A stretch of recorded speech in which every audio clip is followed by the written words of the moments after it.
Hi hello नमस्कार. मी Suvarna home kitchen मध्ये परत एकदा तुमचं अगदी मनापासून स्वागत. सगळ्या सबस्क्रायबरचे धन्यवाद, सगळ्या व्ह्यूअर्सचे मनापासून आभार. आज आपण बघणार आहोत असा मस्त मऊसूत अगदी मोकळा सुटसुटीत असा छान असा नारळी भात किंवा मग केशरी भात कसा बनवायचा ते बघणार आहोत, आणि तो पण अगदी झटकीपट. चला तर मग बघूया आपण असा केशरी भात कसा बनवायचा ते. तर बघा, असा मोकळा सुटसुटीत भात करण्यासाठी मी इथे 2 वाट्या बासमती तांदूळ घेतलेला आहे. तांदूळ आपल्याला 15 ते 20 मिनिटं छान असा भिजवून घ्यायचा आहे. तुम्हाला दिसतच असेल बघा, तांदूळ छान असा फुगलेला आहे. असा तांदूळ घेतला भिजवून आपण ना की भात आपला खूप छान होतो आणि गॅस पण आपल्याला कमी लागतो. त्यानंतर मी इथे घेतलेले आहे, जितका आपण तांदूळ घेतलेला आहे ना तितकेच 2 वाटी मी इथे खोबरं घेतलेलं आहे. मी खोबऱ्याची पाट न काढता घेतलेला आहे. काळा भाग बघा पाठीचा तसाच घेतलेला आहे. फक्त मी असं बारीक किसणीने किसून घेतलेला आहे. तुम्हाला पाहिजे तर तुम्ही मिक्सरमध्ये तुकडे करून फिरून घेतलं तरी चालेल, किंवा मग तुमच्याकडे जर असा काळा कलर पाठीचा आवडत नसेल आलेला मध्ये, तर तुम्ही छान असं खवून घेतलं तरीही चालेल. नंतर आवडतील तसे ड्रायफ्रुट्स घेतलेले आहेत. मी इथे 5-6 काजू, 5-6 बदाम आणि थोडेसे मनुके घेतलेले आहेत. तुम्हाला जसं आवडेल तसं तुम्ही ड्रायफ्रुट्स आवडीनुसार घेऊ शकता. त्यानंतर आपण आज जो भात बघतोय तो गुळाचा बघणार आहोत, त्यामुळे जितके आपण तांदूळ घेतलेले तितकेच मी गुळ घेतलेला आहे. तुमच्याकडे कमी जास्ती गुळाचं प्रमाण कसं आवडतं त्यावर गुळ डिपेंड आहे. तुम्हाला पाहिजे असेल तर थोडासा गुळ कमी पण घेऊ शकता किंवा मग थोडासा वाढवू शकता. त्यानंतर मसाल्यांमध्ये आपल्याला घ्यायचे 2 ते 3 हिरवे वेलदोडे, त्यानंतर अर्धा ते पाऊण इंच दालचिनीचा तुकडा आणि 4 लवंगा.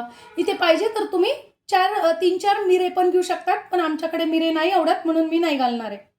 आता आपण आज भात बघणार आहोत ना, तो आपण नारळी भात कुकरमध्ये झटकीपट तरी सुद्धा अगदी मोकळा मऊसूत असा बघणार आहोत.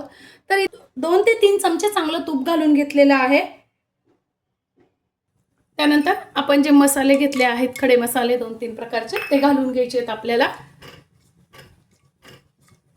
आपले मसाले अगदी अर्धा मिनिट परतन झाले तर आपल्याला त्यात टाकून घ्यायचे ड्रायफ्रुट्स. ड्रायफ्रुट्स आपले एखादा मिनिट परतन झाले की आपल्याला असे नितरून घेतलेले तांदूळ टाकून घ्यायचे आहेत. आणि आपल्याला आता तांदूळ पण छान परतून घ्यायचे आहेत. थोडेसे मोकळे होईपर्यंत, तसे आपण नितरून घेतलेलेच आहेत, पण तरी पण आपल्याला 2 ते 3 मिनिटं तांदूळ छान परतून घ्यायचे आहेत. तांदूळ हलवताना अगदी हलक्या हाताने हलवायचे आहेत म्हणजे तुटणार नाही.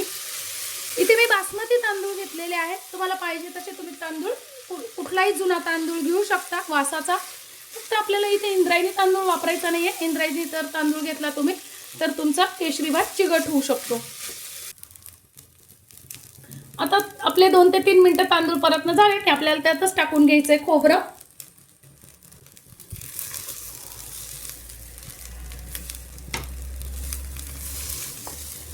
वा, खूप सुंदर वास येतो बघा. आपले तांदूळ आणि खोबरं छान असं मोकळं सुटसुटीत झालेलं आहे. आता ज्या वाटीने आपण तांदूळ मोजून घेतलेले आहेत ना, त्याच वाटीने आपल्याला पाणी पण टाकायचं आहे. तर 2 वाट्या मी तांदूळ घेतलेले होते, तर आपल्याला 4 वाट्या पाणी घालून घ्यायचंय.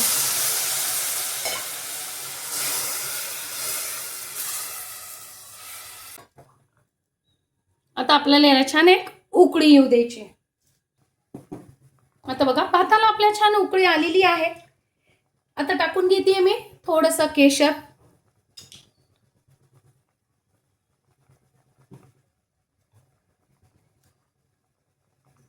त्यानंतर आपण चिरून ठेवलेला गूळ.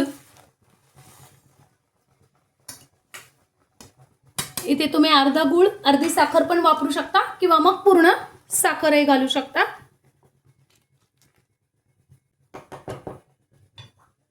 त्यानंतर मी थोडासा इथे कलर घालणार आहे. तुमच्याकडे कलर नसेल तर तुम्ही थोडीशी हळद घातली तरीही चालेल.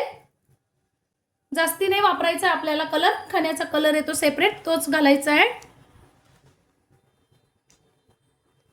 अगदी 2च थेंब मी इथे कलर घातलेला आहे. गुळाच्या याने पण कलर छान येतो. तुम्ही कलर नाही वापरला फूड कलर तरीही चालेल. आणि टाकून घ्यायचं आपल्याला. इथे मी जायफळ घेतलेला आहे अर्धा चमचा. गुळ घातलाय म्हणून जायफळ घेतलेला आहे. आपण वेलची पण घातलेली आहेच आहे. आणि आता मीडियम गॅसवर एक शिट्टी आपल्याला कुकरची करून घ्यायची आहे. जर तुम्ही तांदूळ न भिजत न ठेवता जर लगेच करणार असाल ना तर 2 शिट्ट्या करायच्या आहेत. आणि आपण तांदूळ भिजत ठेवलेला होता म्हणून आपल्याला एकच शिट्टी करायची आता. वा, बघा कलर पण खूप सुंदर आलेला आहे आणि मस्त असा आपला भात तयार झालेला आहे. छान असा आता थोडासा गार झाला की हा आपोआपच मोकळा असा छान एक एक दाणा आपला भात सुट्टा सुट्टा होईल असा बघायचा आहे. वा, छान झालाय आपला भात. किपट होणाऱ्या केशरी भाताची रेसिपी कशी वाटली कमेंट्समध्ये नक्की सांगा. चॅनलवर नवीन असाल तर चॅनलला लाईक, सबस्क्राईब आणि शेअर करा. धन्यवाद.